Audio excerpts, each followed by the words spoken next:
Ryan, we're at your home ground in Essex. Let's take you back to your roots in European cricket. How did your experience for the Netherlands help to set up your career? It came along at an interesting time because I was still finding my way at Essex, and I think the exposure to a different type of cricket kind of helped me to develop, and obviously gave me a bit of exposure on the world stage, so it was crucial in helping me become better as a player.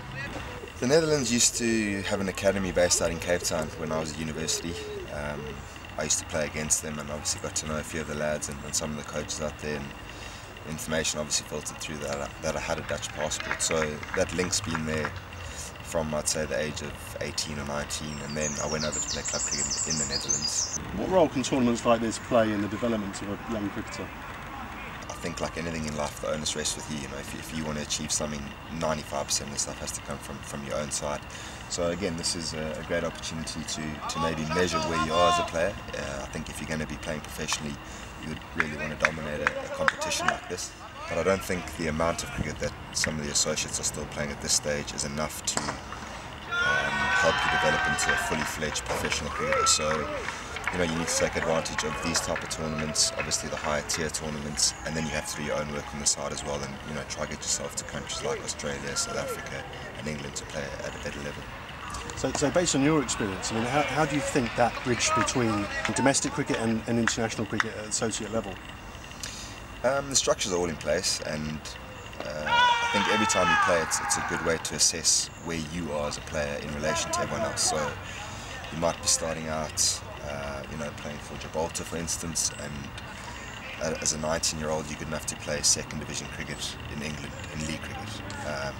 You might be very good at this level, which means you're probably good enough to play second team county cricket. So it's up to you to keep assessing where you are and then trying to find what the next step is and getting yourself into that form of cricket. And then again, you need to start from the bottom and try to dominate that level of cricket. Test cricket's often seen as a pinnacle for a player's career, but then T20 has been cited as one of the main opportunities for an associate player. So where does that balance stand between pushing for tests and making the most of T20? Do you have a view on that? I do have a view on it. I think that's a cliche. I think it's frowned upon if you say anything else regarding Test cricket and the purer form of the game.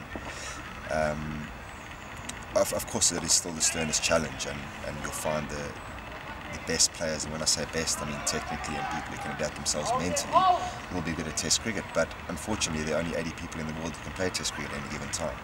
So I think it's very narrow-minded to keep emphasising that Test cricket is, the pinnacle, and you can see by the type of cricket that people go out and watch, it's clearly not. The audience is there for one-day cricket and 2020 cricket, and I think it's also it's foolish to assume that you're going to grow cricket in these sort of countries by playing Test cricket. It's very obvious that the audience is geared to shorter format, shorter time periods of enjoying a day out of sport, and bringing those things together, you'd say that 2020 cricket is the way forward.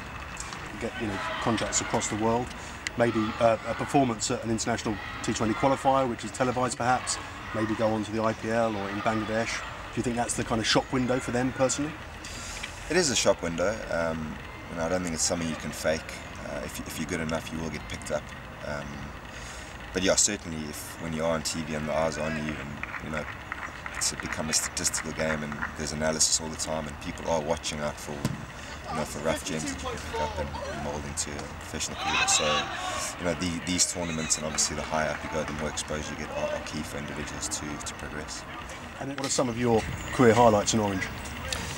The victory at Lords obviously stands out, as a team performance, and what we achieved that day was very special. I think that was, apart from Holland beating South Africa in that warm-up game, which was a few years earlier, that was the first major victory for the team, and that was just an incredible night. The guys who put their hands up that night on that stage is something that they'll never experience again, probably.